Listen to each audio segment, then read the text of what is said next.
Making your way in the world today takes everything you've got. Taking a break from all your worries sure would help a lot. Wouldn't you like to get away? Sometimes you wanna go where everybody knows your name, and they're always glad you came.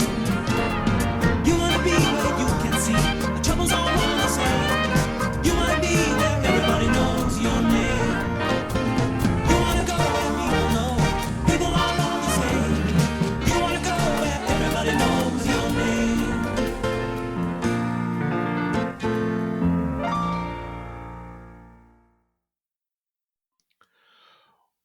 Welcome to Corran on the Horn.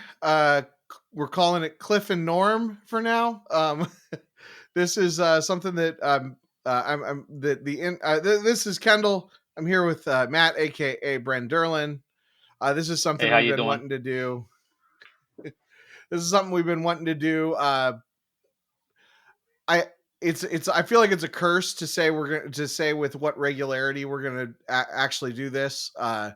No, But we can say like we're gonna do this on the first Sunday of every month the first Sunday of at, every month, no matter what. at 1 p.m. Pacific, 4 p.m. Eastern, and I think that's like 10 p.m. Germany time or something. So like this is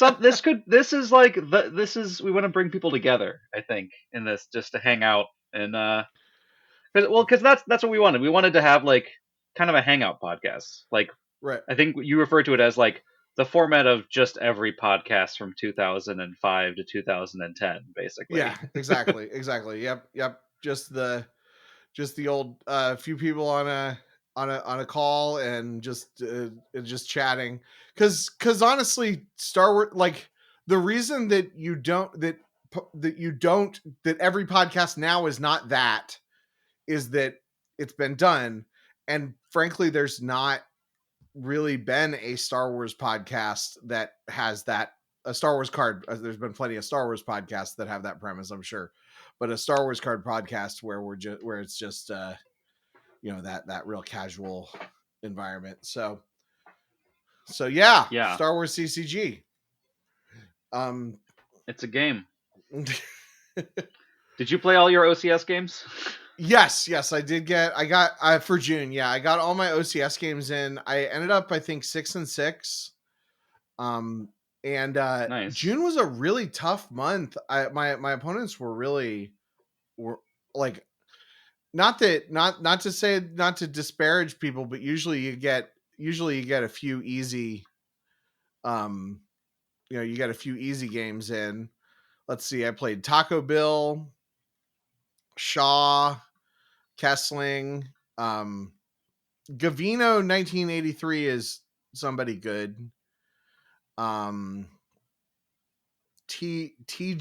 Siako, again, that's a good player, but I don't remember who that is. I think he might be a European. Chris Kelly. Okay,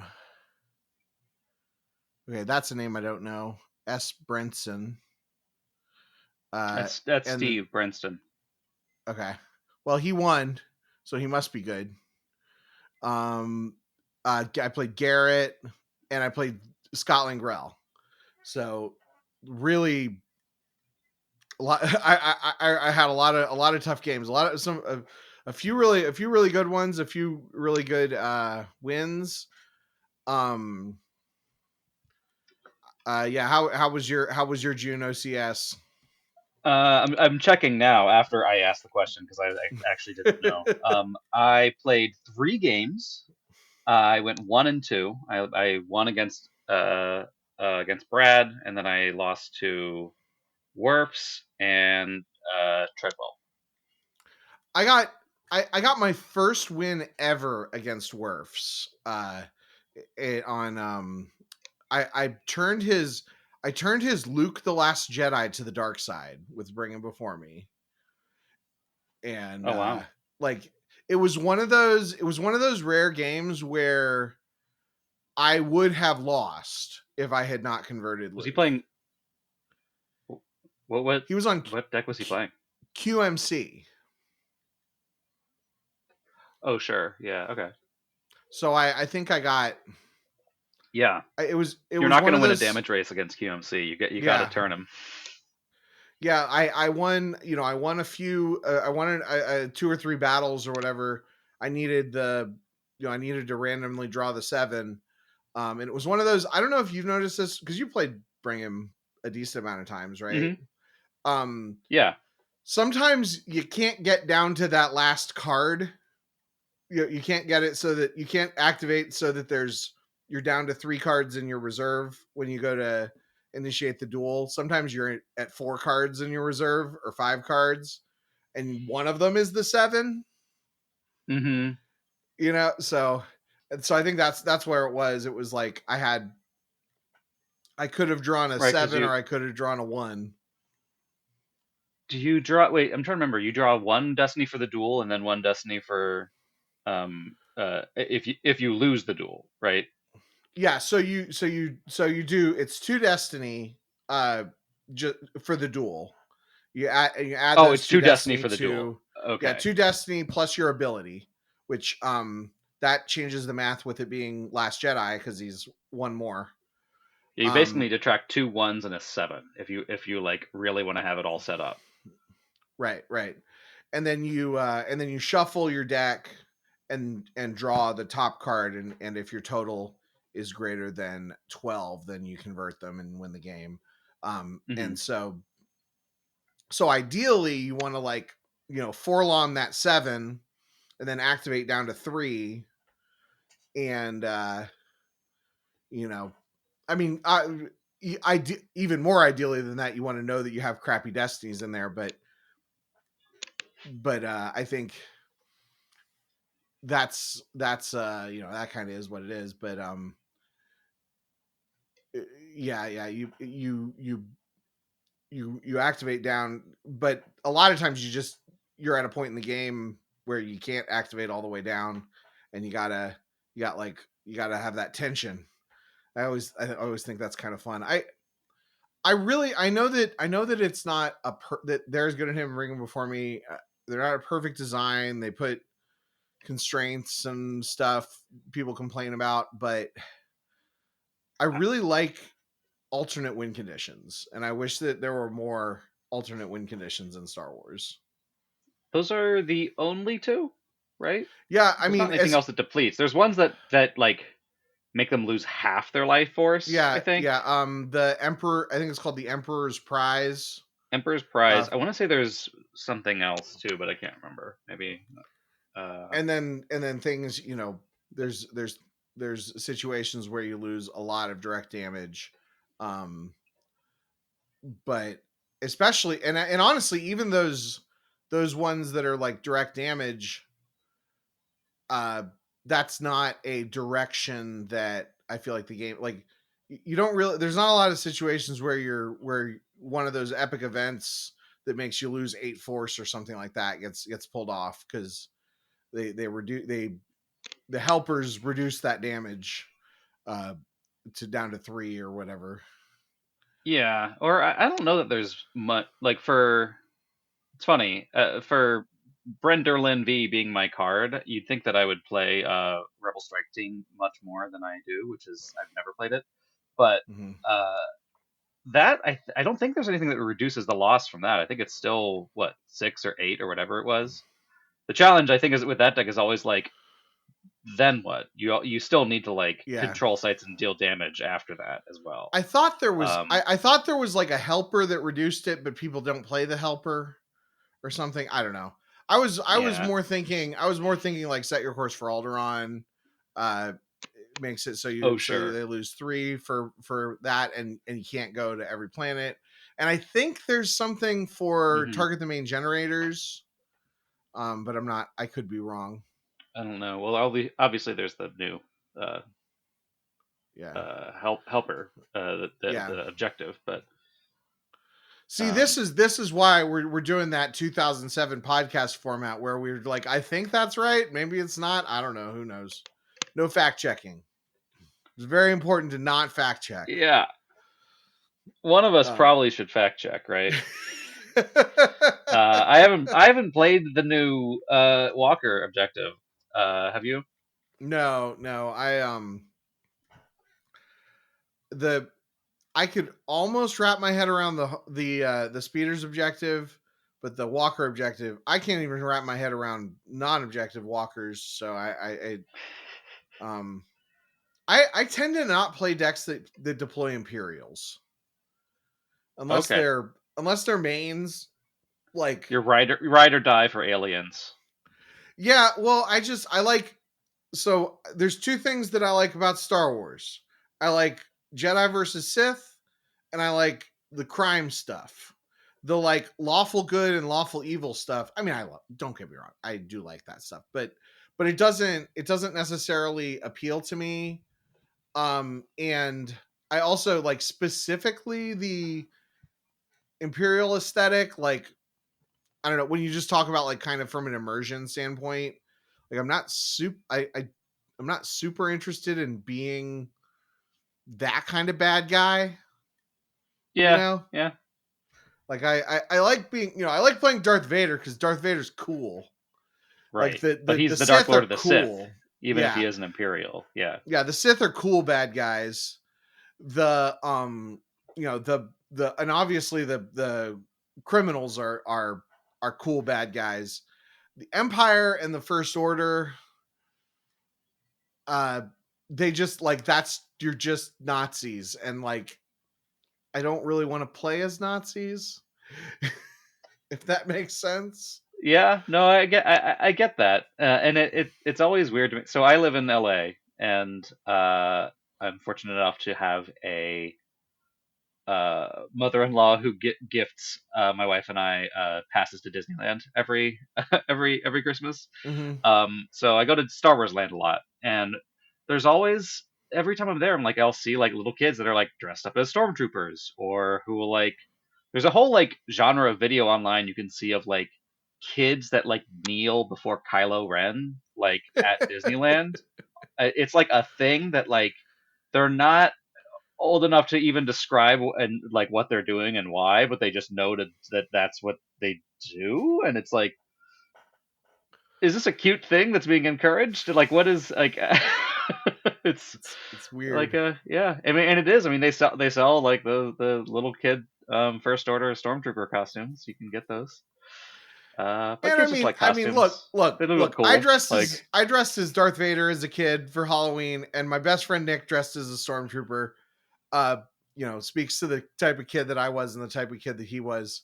That I was Darth Vader and he was the stormtrooper. But and some of some of the designs, I don't even necessarily discredit like the that stuff. It's just there's just something for whatever reason, and particularly in Star Wars CCG, I just, the decks that I gravitated towards were never the Imperial decks. I tried to learn ISB last fall, and it was okay, but we I like ISB because it that's always a part of the Empire that's fun for me to play as, because of like, because then it's like your espionage, who are like, all spies are kind of bad guys anyway, even the good guys, mm-hmm. right? Like that's sort of, well, that's sort of what's fun about the television show Andor, but I suppose we might not want to broach that subject just yet.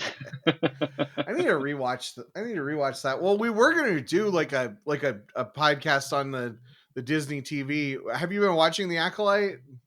I have been watching The Acolyte. Yeah, no, we were gonna do it on Ahsoka. Yeah, That was yeah. originally what we were gonna do. But I am enjoying The Acolyte. I'm not sure that I am with you on most of your theories, I uh, but I'm really interested to see. One thing that I think that everyone kind of agrees on, like the main criticism, is like the pacing of the show is really weird, and I think I know why. I think if you look at the list of directors and the episodes they directed, it's like it kind of tells a story right there. Um, and it's that some of these episodes used to be half an episode, Mm. and they literally just cut it in half. Like when the bad guy shows up. I don't know if we're doing spoilers for the Acolyte. It's going week to Go, week, so I feel like yeah. I if it's mean, out, watch it's if there's no spoiler yeah, warning. if people Watch the care, Acolyte on Disney Plus. Yeah, I mean, if people care about the spoilers, you know, I mean, we won't talk about it for too long. You can fast forward a little bit. You'll be able to tell when we're done talking about it. But you know what I'm saying? Yeah. Like I think the first two episodes were directed by the showrunner. Then the third one, the flashback, was directed by a different director. Then the next two episodes were by another director, and then the next two episodes were by a different director. And one of those two, I can't remember which one, is where basically, I think the last four episodes were originally supposed to be two episodes, because this is an 8-episode streaming series that I'm positing was written as a 6-episode series, and they just Could be. split it up so that they could release it over a longer period of time. Or And maybe found moments that kind of half worked as or maybe they just had more to say. cliffhangers. You know, maybe those two episodes, because those episodes were pretty dense. The ones that you're talking about, it would be difficult to, if they wanted to. Well, no, they were half hour. They were 30-minute episodes. Like you look at the runtime. All the some episodes of them are like 40 or 50 minutes. I want to say, but yeah, they were. But these were like even for all the runtimes on the shorter side. I want to say. Okay. But yeah, I'm not sure. Yeah, I think that they're always, because the Disney Plus shows are always like shorter than you would expect. Like they're always between like 30 and 40 minutes. Yeah, because that criticism has come up just over and over again. It's a weird runtime. Like it is a weird runtime for anything that like exactly 30 minutes. You know, back in the day, and you Girls can tell was that length. It's weird because they like have the runtime they show like includes all of the credits. Oh, so it says 37 minutes, and so you can kind of tell, like, almost like, oh, that's almost 40 minutes. That's like a, it's like, no, but then it's 5 you're minutes watching of credits. Yeah, and then like probably 2 minutes of like previously on. But I think so. I think I just sort of speaking in general, I agree with you that the pacing is weird. I think that it was maybe, I mean, I don't know. I'm sure that everybody involved knows more about all this stuff than me, but I would not be surprised if if some people involved have skills more in writing for streaming in a drop it all at once style. Because I do feel like I feel like, sure, I mean, that is true from what I know of the experience of the showrunners. Yeah, like I feel like it, if the whole series had been dropped at once, some of those pacing issues would be, we wouldn't be worried about it, you know, because you don't really care where the episodes break. That's true. Now it being it being a I'm like back and forth on it being a mystery, because I do like the sort of water cooler discussion, like theorizing what's going to happen next. But the problem really, is what happened is like that it's what happened to outside of OSHA's perspective. It's what happened in May's perspective. Like, what do we think is going to happen next week? Right, because I think that, because that's the other story that the directors tell, is that the director of this coming week's episode is the same director as the OSHA flashback episode. So there's probably like they filmed both of those episodes at the same time, right? And we're just going to see the Rashomon angle of like how May's perspective of those events is very different than OSHA's perspective. And it's in some way that makes Jedi feel very guilty, or at least complicated, or feel like they have something to cover up and hide about it. Yeah. I suspect that it's going to be, people think that it's going to make the Jedi out to be like horrible.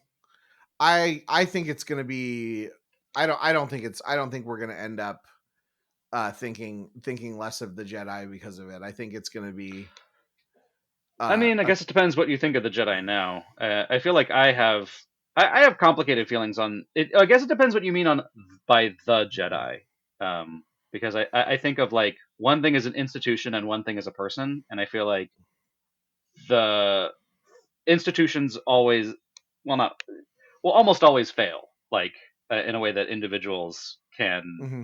Hmm. you know, uh, yeah, um, I think that I think that specifically Soul, like maybe not the rest of them, but yeah, specifically Soul, I think is going to come out as I think he's going to come out looking like he made the best decision that he could at the time. Whatever the complication is, whatever the mystery that caused the guy to kill himself, I think uh that huh, we will learn that they made the best decision given the information that they had available at the time. And maybe there was a mistake, or maybe there's something, but I just don't yeah. I mean, I I think don't I see agree with it that. going as I don't see it going as like anti Jedi as I think some people. Sure. I think honestly the biggest problem with the Jedi is kind of what has already been shown by the show, which is that they have a monopoly on the Force, and they have like that monopoly is enforced by the like political arm of the Republic, basically. And like Mm, they, if there's a Force sensitive child, they have the right to take that child away from where they are and whisk them away to their Jedi temple, and they, you know, will never see their family yeah.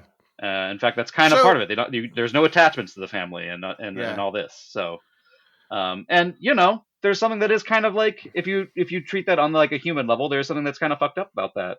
That like Hmm. they can do that and only they can do that because they are the only ones who are allowed to access the Yeah. Force, and everyone else is a Sith or just Mm, is something that needs to be exterminated. yeah. But it's also but it's like complicated because the dark It side is. is bad. Yeah, Like agreed, and agreed. And the light side is good, but that doesn't mean that an institution based around the light side is going to be mhm, infallible. You know what I mean? right, right. I think And I the think there's going probably away is also bad actors inside. I wonder if the reveal is going to be there is like a Sith Lord inside the Jedi Order, mm, and it's going to be some of these people who are covering things up. yeah, Um, yeah. Um yeah. I mean, I think the thing is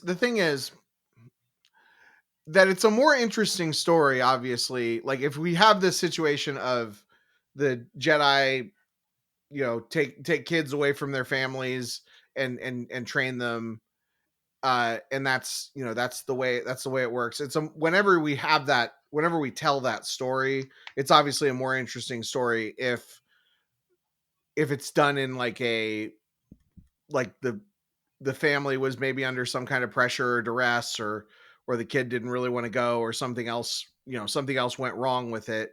um that's mhm. the We've I never recently read gotten the one of those stories. Yeah, I don't think.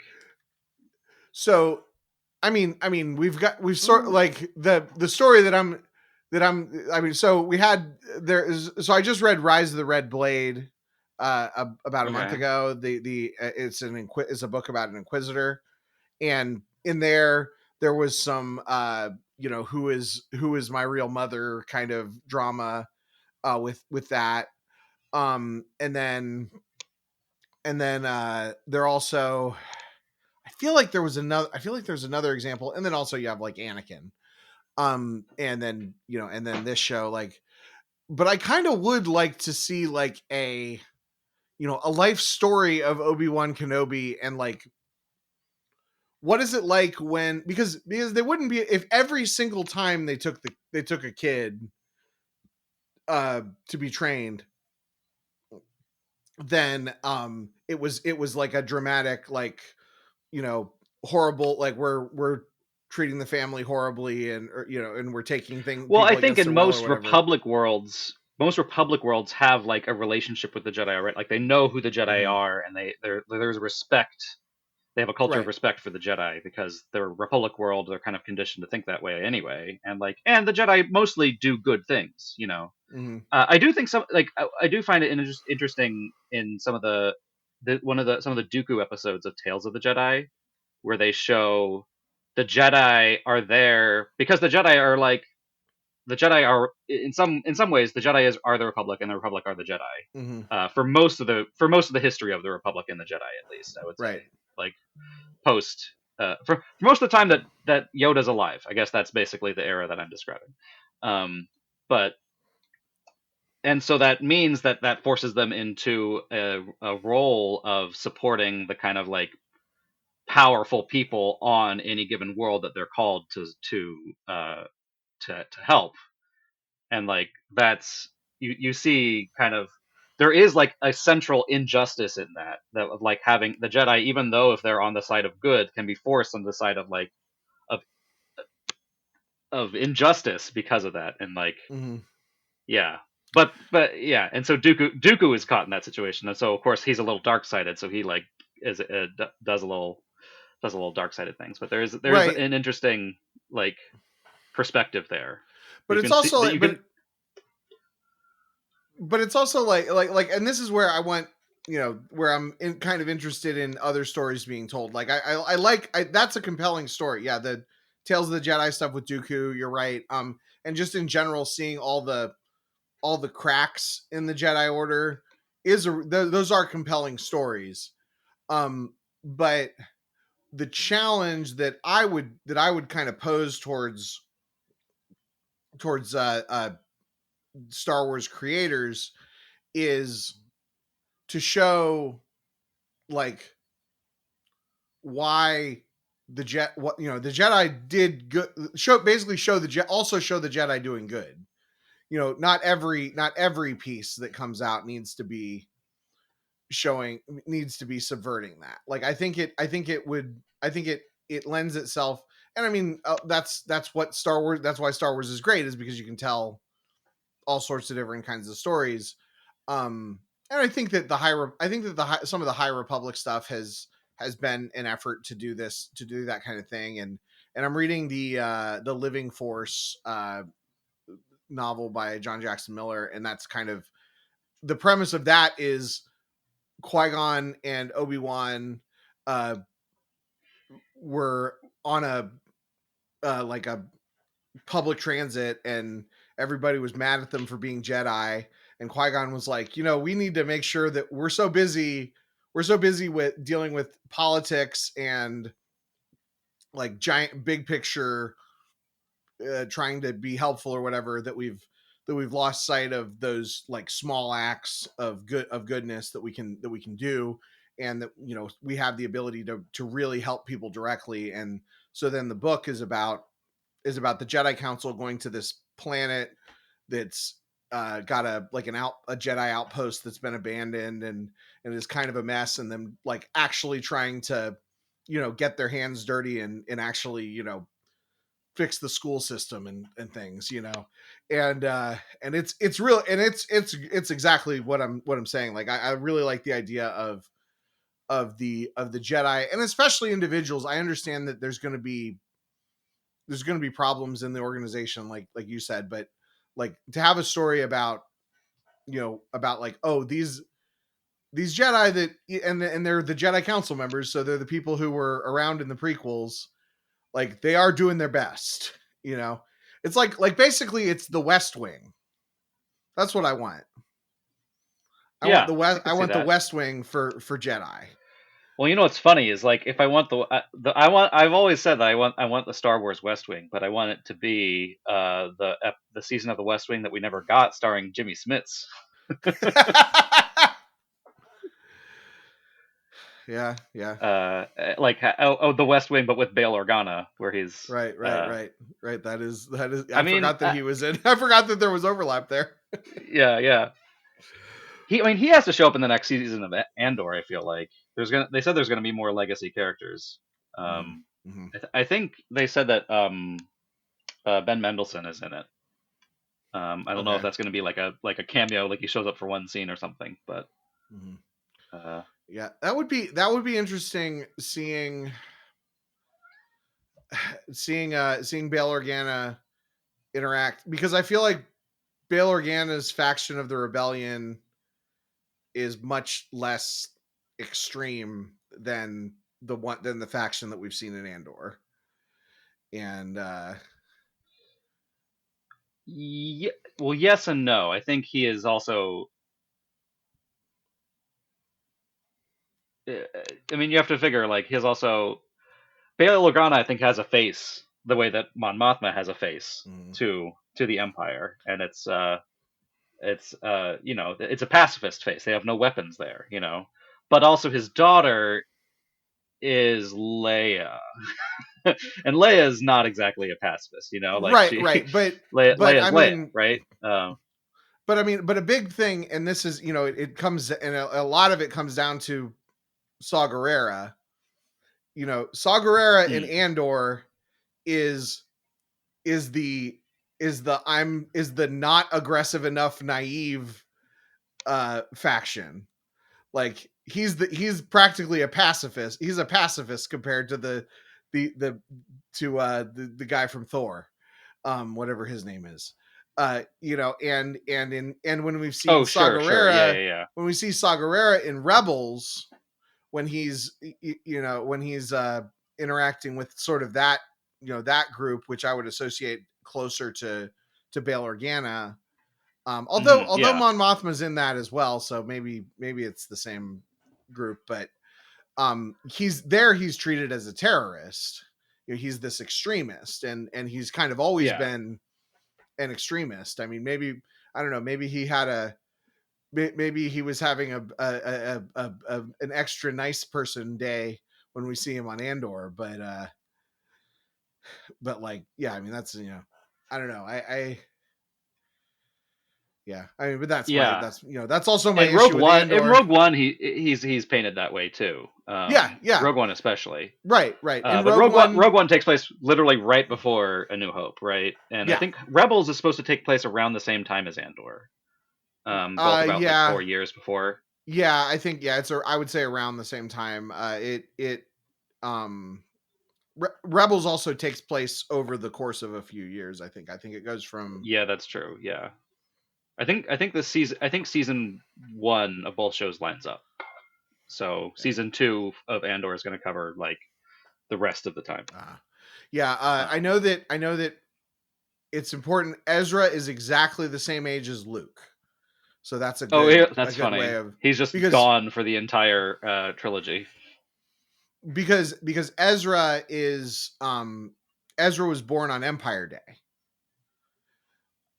So and And so so we're Luke and it's Leia. an essential. I don't know. Yeah, it may have been a few days later, because I don't know exactly how it, but it was basically the same. Yeah.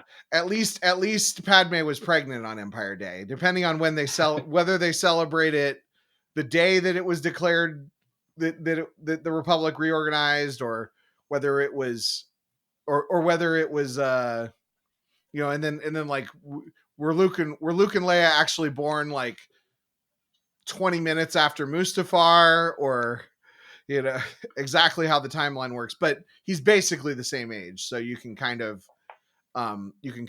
use him as a timeline.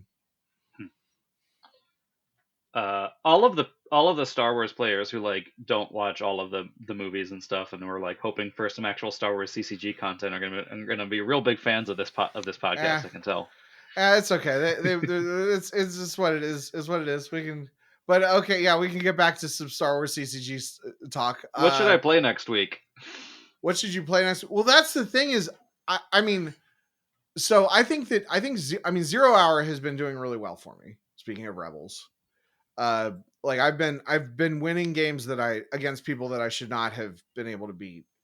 Um, like, I beat Brian Fred. I beat Harpster. Harpster showed up to the Indianapolis. Let's see. I beat Wayne Cullen and Kessling, and That's quite a murderer's row. yeah. I mean, and I haven't even been playing it well, so you don't even have to play it well. You just need to know the pull chains and know that sometimes you should battle and sometimes you should move away. You just have to remember that the move phase exists, I think, is the key thing. It's the with most important that. phase of the game, as I remember some good player saying. I actually can't remember Yeah. who, but Yeah, it's definitely a deck that uses all the phases of the turn. Like I think some decks barely use the move phase. Some decks barely use the control phase. But yeah, 0 hours. I Is a suppose lot of every fun. deck uses the activate phase just by Yeah. default, because Yeah. Activate and yeah. But yeah, some decks don't use the battle phase, some decks don't use the move phase, some decks don't use the control phase. Probably pretty much every deck activates, deploys, and draws. I feel like every deck is going to use a control phase for something at some point, though. Hopefully, But yeah. They're certainly gonna make their opponent use the control phase to pull a shield.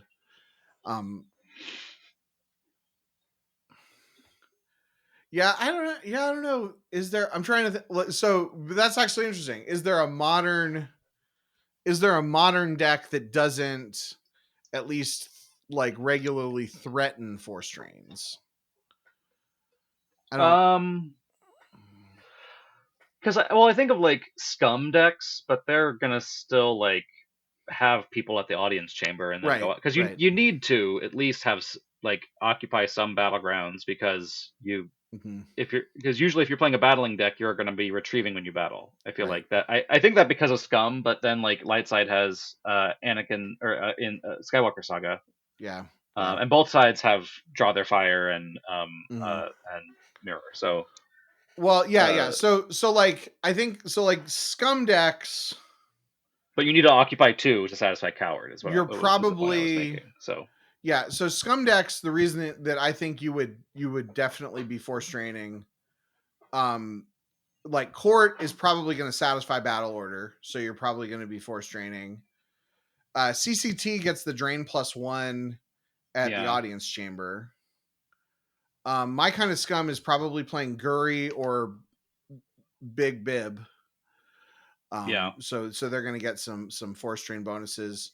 Does Agents of the Black Sun? I mean, Agents of the Black Sun is probably going to have. Well, Agents of the Black Sun is looking for that opportunity to move Emperor to the Jedi Council chamber. they're also gonna be looking to occupy 3 battlegrounds, and it's hard to do that without also having a system. Yeah. So you're going to be draining too. Yeah. Okay. Um, I feel like the closest would be maybe I mean, I don't know all the Skywalker platforms but super well, but I feel like Anakin Saga is always coming to me and is always winning battles. They want to win battles and then drain you out once they've beaten all your characters, basically. And you're right. They're going because they're retrieving their characters and everything else while they battle. So yeah, and they're probably, depending on which one, they're probably playing some site that's a drain of 2. Like they're playing like a battle planes or an equivalent, or a cantina or a nightclub. Depending on which of those light side main stacks. Yeah, you're probably even there's good in him will sit Luke at the docking bay and pay 3 to drain for 2. Yeah, sure. So I guess you're right. Every deck uses the control phase. So activate, control.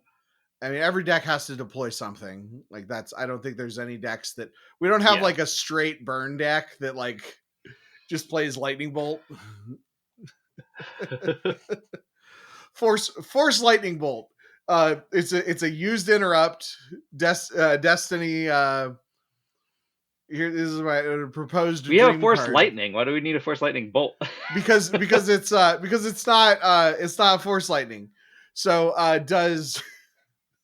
it just says your opponent loses 3 force. It's a used interrupt. Destiny. We'll say Destiny 5. 2. Destiny 5 for that. Okay. Destiny 2. Yeah, okay, yeah, Destiny 2. Oh, and Emperor Palpatine would still be able to pull it. It's because it's still a force lightning. Oh, sure. But we call it, and that's a ruling. That's a ruling. They'll you wouldn't I don't think by as given you would. would be Okay, able to well, pull it, so there's a but new rule. There's a new rule. unless it's Force Lightning V. Force Lightning is. Oh, that's true. It could be Force Lightning V. You're right. You're right. That would, and then it would be Destiny 5. And it would be Destiny 5. Yeah. You heard it here first. Set 25. Force Yeah, Lightning yeah, V. we got a spoiler for episode 0 of this new podcast. We got a spoiler that we're just making up now, and we're gonna hold Chris Kelly to it. We're gonna release this broken card for Dark. Well, it has to have more text than that. It can't just be like it's just a used 5 that says the opponent loses 3 force. Yeah, And exactly. that's the entire text on the card. Entire text. It's just a lightning bolt. Let's see. That gives me an idea. I should send a DM to Chris Kelly right now and see if should I see if he has a spoiler for us to post in this episode. Are we actually gonna upload this episode? I guess Yeah. so. Yes, I certainly will. It sounds enough like a real podcast so far. I mean, we have such a low bar that we're trying to clear, so that's the point, right? We should do you still have that voicemail number? Yes. Yeah, let me find it. Have you checked it recently? Yeah, I get a notification whenever people call in. Oh, okay. Yeah, I haven't gotten that would be a fun thing to do, is to go through that on the air and like put the number up so people can also like call in during the episode, and like we could read them at the end or something, or not even read them, just play them. Like yeah. It's something yes, well, Kencast, but I forget what area code it is. Ken. Oh yeah, you are just Ken. I never think of you as a Ken. I don't go by Ken. I've never gone by Ken. I went from Kenny to Kendall.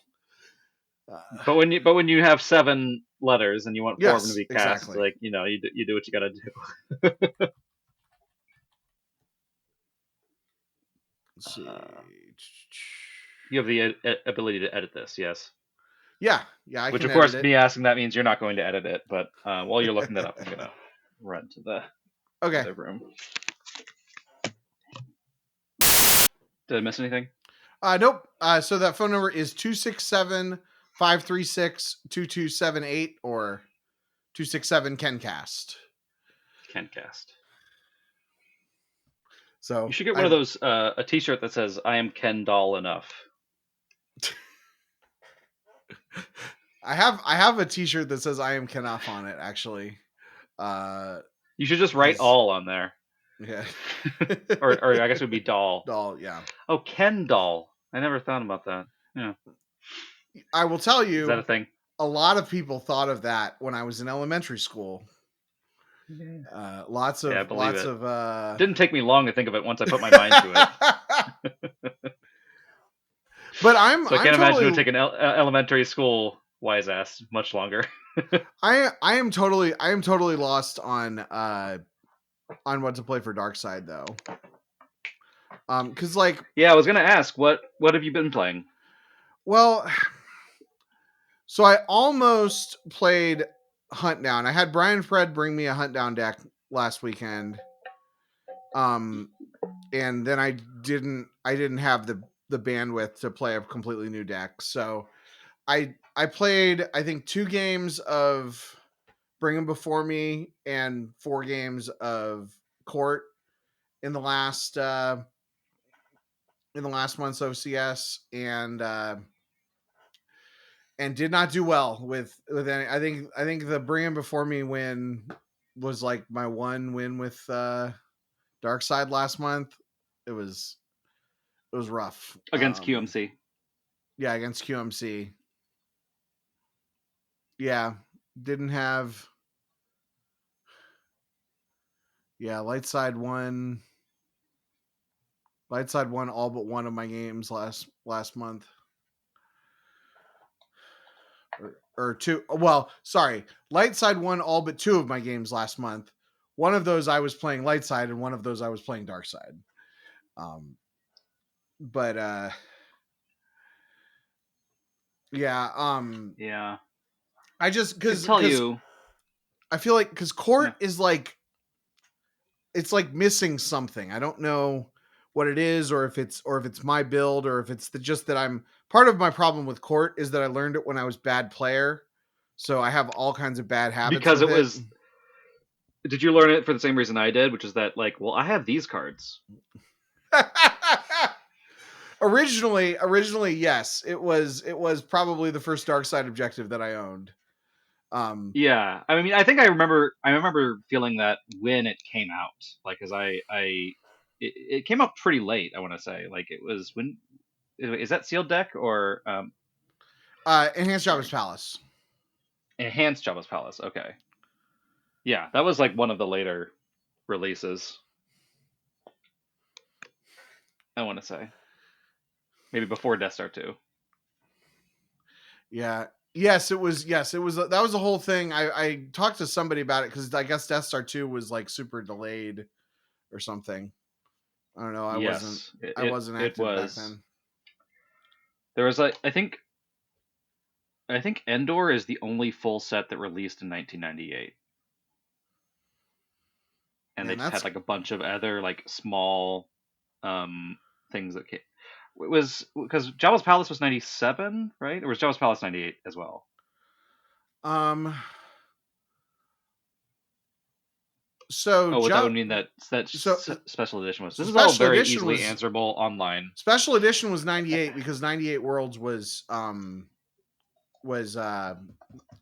Operative Worlds. You're right. Yeah, Um yeah, yeah. Oh, so no, I have my years wrong. Yeah, I think Endor came out in 99 then, so and there Endor was was the no only set that came out in 99. in Man, that's 99. Yes, that's right, such a because yeah, not Death Star good 2 was year. 2000. That is such a not good year to not have releases because that's that was although they did release Young Jedi that year. And maybe that's why. Maybe they were expecting that to take off, and like Mhm. that was going to be the new game. Yeah. It seemed the sense that I got was that Young Jedi was pretty popular for when it was. Um, I know there were little kids that liked it. A lot of I people. remember playing it a decent amount with my brother, but it was too simple of a game to Mhm. like. They didn't do enough with the cards in the first few sets to like the cards didn't really do anything Mm. until the very end. And they're like, why don't we try putting some text on these characters? Well, that sounds a lot like Star Wars Unlimited. I don't know. I haven't Star played Wars it. Unlimited though is insane. So I went to a pre-release last night for Star Wars Okay. Unlimited, and they included there's a new mechanic included in the new set called Smuggle, and Okay. basically, it's a game like uh, I mean, you played Magic, right? So it's a game like Magic, where instead of lands, you just resource cards from your hand. You put them face down in front of you, and they're your resources, and you're allowed to look at them at any time. Um, Okay. so Smuggle is an ability that you have a card will have a cost, and then will have a Smuggle cost that you can play it from. You can play it as a resource, and Okay. then as you play it, you replace the top card in your deck as a resource. So it doesn't cost you anything. But it adds so much more to think about than there was before with this game. um, and I realized the only way that I could not like lose my mind adding this complexity was to just like literally have my resources next to my deck as if it was a force pile, and like so I could set my hand over because there's already a part of my brain set aside for that where I can look at the cards in my force pile, know that I'm going to pull one of these and play them, and set my hand aside while I'm looking at my force pile. And like, if I can like get this close enough that it'll trick my brain into thinking that that's what I'm doing here, so I won't. Because I was like, I'm afraid that I'm going to mix up which one is my hand, and which face down pile of 4 cards is my hand, and which one is my force pile. You know what I mean? Mhm. Or my Mhm. resources. But uh, yeah, it was it was interesting. Yeah, But I'm yeah, there's simplicity. There's a lot of simple cards in that game, but there's a lot of really uh, there's a lot of shenanigans. Let's put it that way okay. in that Okay. game. That they went pretty heavy on the shenanigans much earlier than I thought they would. Yeah, I just I was, I thought about getting into Lorcana, and it, they could never get the supply chain figured out until I was no longer interested in it, uh and then the same, so I feel like it's the same thing with, like, I feel like Star Wars Unlimited is worse than Lorcana in product availability. Like, Right now, yeah. I mean, you can probably get into some pre-releases if you show up. It depends on what it's like where you yeah, are, I guess. yeah, But no, I could have, yeah, no, I'm sure that I could do it if I'm sure that I could get into it if I tried. I also yeah. suspect that the singles market is not super crazy, because it does seem like people are, like, the product exists and people are opening it.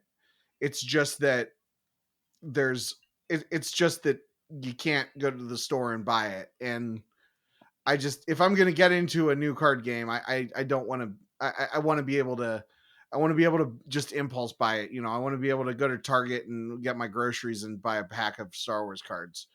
Um, yeah, or at very which least, go to the I don't think comic they've shop and get my comics. right. And there was a moment when you could do that. There was a moment when that game was out and it was in stores. I remember being at a bookstore and seeing like, oh, they have Star Wars Unlimited here. I'll just buy a pack while I'm here, Mm-hmm. and I did. And opened a legendary. I got a super laser blast, and then a month later, that card is worth like $40 or maybe 20 or $20, but Uh, uh, and there was no product anywhere because yeah, it was like a very short amount of time, like blink and you miss it, from where you could buy boxes for like $90 online, and it mm, was seemed like there was product for days, and I was like, oh, this is fun. I'll play this casually. I'll just draft this for the next couple months, and then just play for fun, and then maybe I'll get yeah. a collection and build some decks. No, oh nope, actually everything's gone, and every box is cost $200 now. Yeah, Okay, well, the idea of playing a Star Wars game that I could draft is also, like, that sounds like a lot of fun. And the local comic shop runs events every Friday night, and it's like, but I don't want to. I also don't really need to be spending an extra $20 a week on a new hobby, like, or on $40 or another, $100 a month or whatever. yeah, Like, I don't. I mean, I don't know. And then they're gonna reprint the first set, right? So maybe that'll stabilize the product I think it'll availability. stabilize because like Lorcana stabilized. Speaking as someone who did buy into Lorcana, which is why I can only really play Unlimited sort of on a casual basis Mm. of not really like sort of just barely casually keeping up with it. But um, Lorcana, I like actually bought in because I play that with my wife, and it's a fun game. It's even simpler than Unlimited, but it there's advantages to that as well. Um, it's weirdly actually a very like it's even though it's like simpler in a lot of ways than most TCGs, it is also very like it favors skilled players. I guess I'll Okay. put part of it because there is a very forgiving mulligan rule where you can basically like you have much more ability to craft the exact hand that you want because there's no downside to mulliganing, and you can do as many cards and you can keep cards that you get Mm. in your opening hand. So you can kind of like if you're playing a deck where you know what you want, and you can kind of there's ways to make sure you can get it. Um, but I don't like that, but that's just my gut reaction. it leads to problem. It leads to a problem with the game where like, well, it's that, and there's no actions on your opponent's turn. You can only do actions on your own turn, basically, unless it's like reacting to something your opponent did Hmm. specifically. Um, but those I think those things together means it's like the first player win percentage rate is like uh, anywhere between 53. I've heard some people say like 60%. Um, but kind of like it's there's usually a first player win percent like bump, Mm-hmm. right? That's why the first question on all of Echo Base Troopers data reports are is the dark side Is the dark stronger? side stronger? Yeah. Um, yeah, and usually it has a slight advantage, right? Mm-hmm. Mm-hmm. That's I feel like almost every time I've seen it. That's in theory. That's the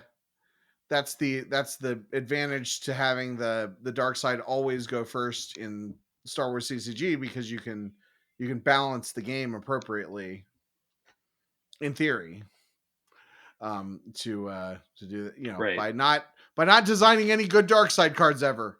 I'm telling you, like, light side won 10 out of my 12 OCS games last month. I do not know where I'm at with dark side. Like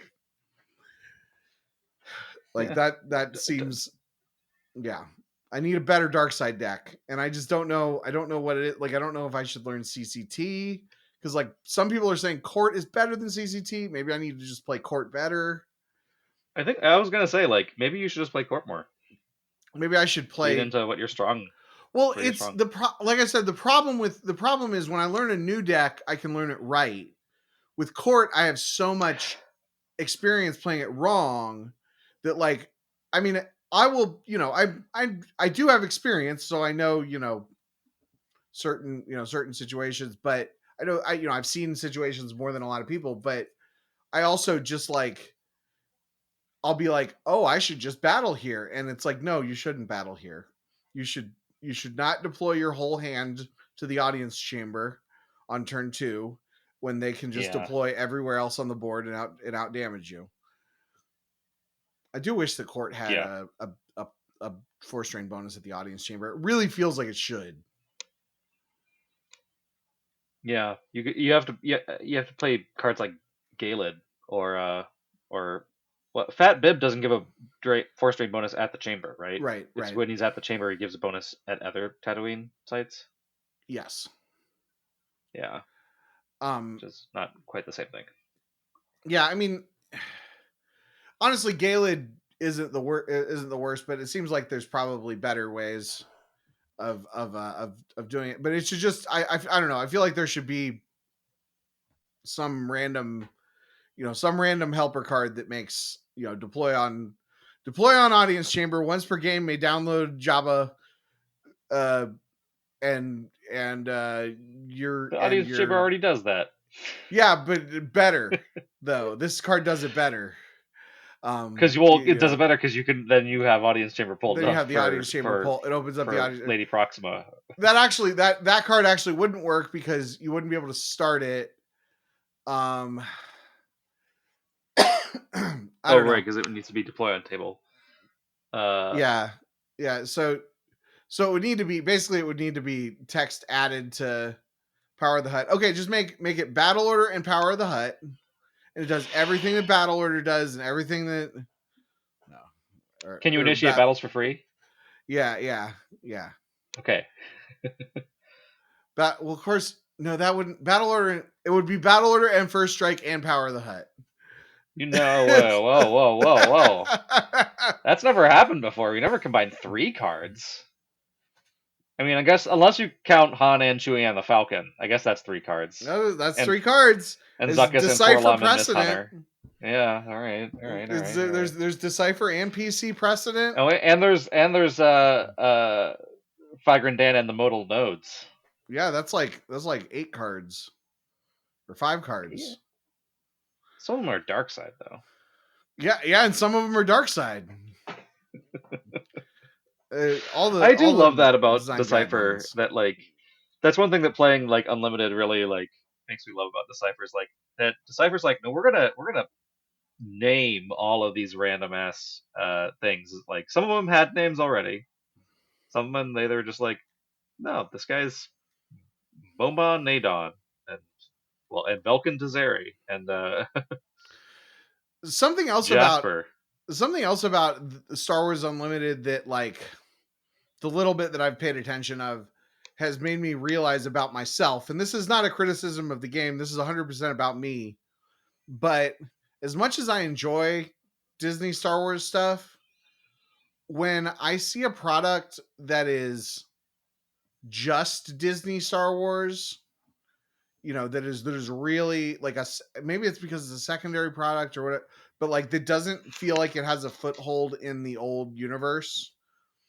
Um, it it, I sometimes I struggle a little bit. I think that's where the like that's where I struggle with the When you sequel said, trilogy in ways that I don't with like Rogue One, because Rogue One feels like it's directly connected, but also oh I don't sure, know, I don't even, but also I don't know, It's just like in like Mandalorian stuff and all the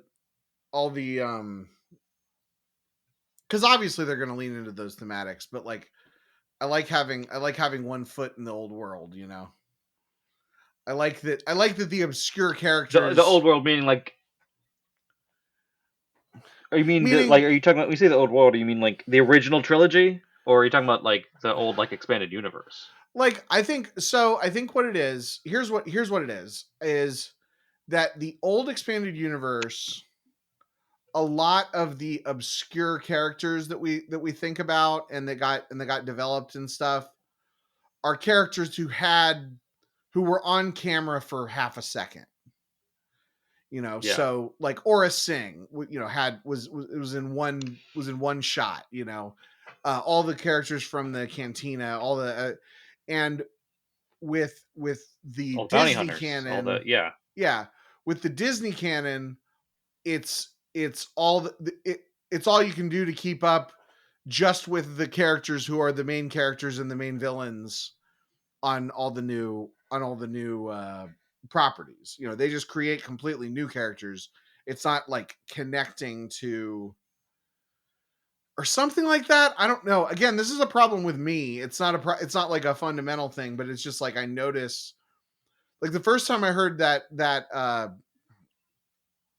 the first time I felt that feeling was when I was like considering going to Galaxy's Edge, and learned that the yeah. most the most the biggest thing there is the Rise of Resistance thing, and I was like, yeah, I mean, I like the sequel trilogy, don't get me wrong, but I feel like a lot of that stuff is it's more disposable than like Yeah, especially than like the core old movies, and like it used to be. Yeah, I feel like it used to be. That's what it is every Legends novel assume they may have assumed that you had read like the Thrawn trilogy or something like relevant continuity stuff, but for the most part every Legends novel was written expecting that you had seen the original trilogy or maybe the prequels and not much else. yeah. And I mean, They were maybe kind of that's still self-contained. true. Is Maybe that's is still kind of what true. you're Maybe they saying. are still self-contained, but it's like they're even more self-contained because they now it's well no what it is now it's written as if you had not seen any Star Wars at all. Like you could watch Andor and never have watched any Star Wars at all and still keep up with it, or you could watch The Acolyte and never have watched. There's not a part of it might be the connection to the Skywalker lineage. I don't. I don't know. I feel like Star Wars was what came out, and it was seen by people who had never seen Star Wars before. You know what I Right. mean? Like, Right. like Yes. No. it's Yes. That's it. that's true. Yeah. That's It's true. I mean, like, there are certainly elements of that old time period that were for people who had never seen it before. I don't know. but I it's don't for but know. at the time it came out, it's for people who had seen like Flash Right. Gordon and stuff before. Right. Like it Right. was, Oh yeah, yeah. they're, Yeah. I Yeah. guess. But Yeah. anyway, I don't know. I'm just rambling here. So we've been going for about an hour. Was there anything else you wanted to talk about?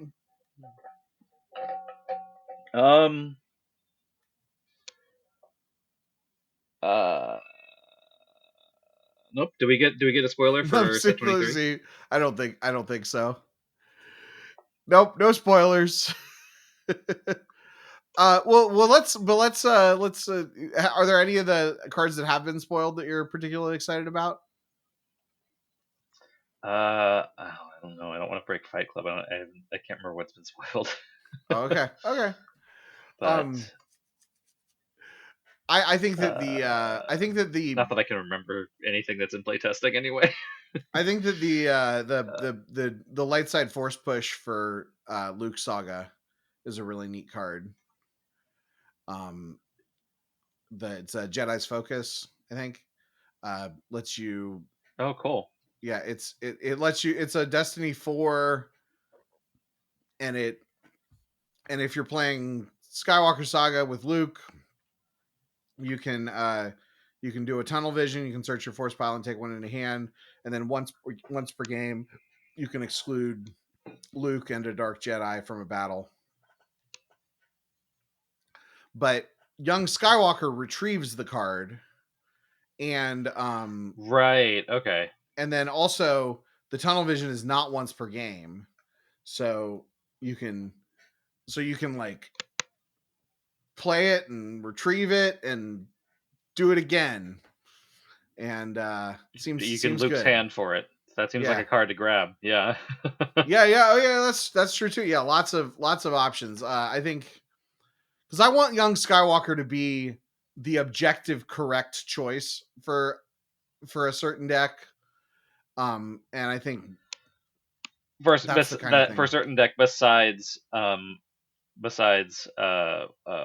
what, Anakin Saga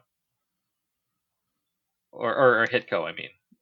Well, I see, but don't people still usually play LSJK and Hitco? I feel like usually people play all three Jedi Lukes. It's that are eligible. I think it's a mix. I think at least in the ones that I've seen. I think Chris Kelly plays LSJK, and he's that makes sense.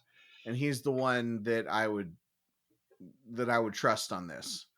But like I would like to see a deck where, where Chris Kelly or Joe Olsen or some top player chooses young Skywalker, not because of card availability or anything, but actually because that's the right choice for that deck. Because like a deck that you got a bunch of Destiny 6 Lukes in is fun to play, but you don't always want to go through the headache of having a bunch of, honestly, even if you're playing proxies, like that can be awkward, because you said the P word. Yeah, whatever. This is it's not an official PC sponsored broadcast. Pirate Radio here. From have we established which of us is Cliff and which of us is Norm? Well, so you said Bren Derlin I presume Cliff, I'm Cliff. right? Okay, yeah. So then that would make me Norm. Okay, I'll have to watch some Cheers and by the transitive property. get work on an impression. I tried to watch Cheers, like partially because, like, well, I'm Bren Derlin, I should probably watch Cheers, because that's the whole reason why. It's like I picked it because because I was 12 and I liked the joke on the card, and but I never really watched Cheers, and I watched like a season or two of it, and my wife was just like, "Can you just not have that on, please? I don't like listening to that." Okay. And then I didn't watch it as much, so I'll pick it back up when she's Cheers. not around. I like Cheers. I have I've probably watched like the first 3 seasons. I think that I struggle sometimes with sitcoms in general because there's not a lot of continuity. Just like really sticking with it. Yeah. But it is like, as far as sitcoms where the premise is just one joke and then the next joke and then the next joke, it is really funny. Yeah, it's not a premise, it's a bar. Like, it's just about, like, it's bar where people hang out, so there's people there, and then Right. people are doing things because they're at a bar. And yeah. And yeah, but it's just, but I mean, 'Cause like they don't want to go or home to their wives. not the premise, the format, where the format is just, it's one joke and then another joke and then like the jokes per Sure, minute yeah. in Cheers is much higher than a lot of other shows. Like they just rattle Yeah. them off, and oftentimes the jokes are pretty funny. Mhm. You know, I love and funny honestly, jokes I coming mean, at me fast. the show's a little sexist, but other than the sort of quaint sexism of the show, it's not. Quaint. It's cute. not. Well, it's like it's the Feel kind of sexism. sexism that felt, it just feels really old. Like it doesn't feel like there's malice involved. Sure. If that makes sense. I'm not saying that that totally excuses it, and there definitely are going to be time, but compared with some things, No, I understand. Sorry, I'm you just. know, I think that I'm just playing. the humor holds up actually pretty well, compared with, you know, other comedies from that era, or even from comedies that came out 10 years later. Like I think it probably holds up better than, you know, Friends. Sure. All right. But yeah. Anyway, how do we end so this? so that's a fun card. Well, yeah, we can wrap this up. Thanks everyone for listening. Hopefully I can, I don't know if we're a little over an hour. We'll see how much I edit this. And hopefully it's listenable. Until next time, good luck. Have fun. I'd like to plug. I'd like to plug The Acolyte on Disney Plus. You should, watch it, even if you hate it. Hate watching is a time honored tradition of Star Wars fans. So do your part. All right. Good luck. Have fun, and no reverts. This podcast is a production of the KendallCast Podcast Network. You can support the show for just $2 a month at patreon.com/KendallCast, or make a direct donation through the PayPal link at kendallcast.ninja. Every little bit helps. Post-credit scene. Bren Derlin wanted me to say that his favorite card from set 23, now that it's been spoiled and everything, and he won't be violating Fight Club, is the Porg. And I agree. The Porg is really cool. I forget what it does, but it's cool to have a new creature. Okay, bye.